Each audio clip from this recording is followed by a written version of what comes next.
Hey y'all, how's it going?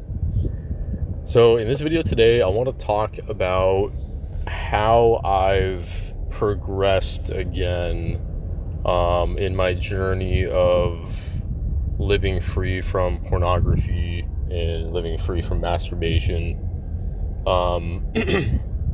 Because currently now I'm on day 20, so I'm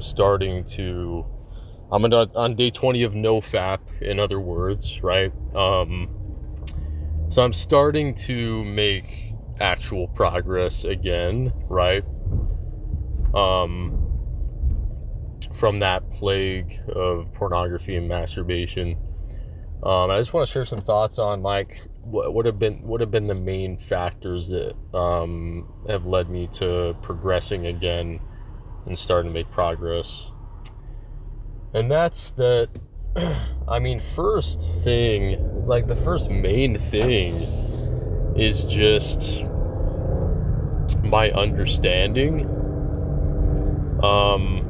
just my understanding of the truth, just knowing how destructive it is when you give into that temptation, and just constant reminders to myself of that truth, of how much of a plague that stuff is, how much of a plague pornography and masturbation is. And just remembering how detrimental that kind of stuff is to me in my life, and just my purpose, my goals, my family, the things that I'm striving for, being a follower of Christ, all that good stuff, right? Just remembering those things, there's too much, just realizing that there's too much at stake for me to relapse, that's a big aspect of NoFap, of actually living the NoFap lifestyle, and it not just being like some 30-day challenge, but actually living the NoFap lifestyle and living for Christ.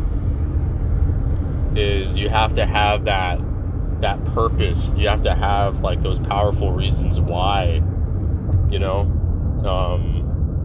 to stay away from lust. You gotta have that purpose through God, through the Lord. That's really a lot of what it's been. And also just giving myself some accountability. And really a huge aspect of it is just constant reminders of what I need to be reminded of the truth, and just knowing that there's too much at stake for me to relapse, how just negatively consequential that stuff is, and that's it. It's really just as simple as that. You gotta have powerful reasons why. If you're gonna put this porn and masturbation stuff behind you forever, and really live the NoFap lifestyle, not just a 30-day challenge for November. You gotta have powerful reasons why. You gotta have, you really gotta have purpose, and that's all I gotta say. Thank you so much for tuning in, guys. Catch you all in the next video.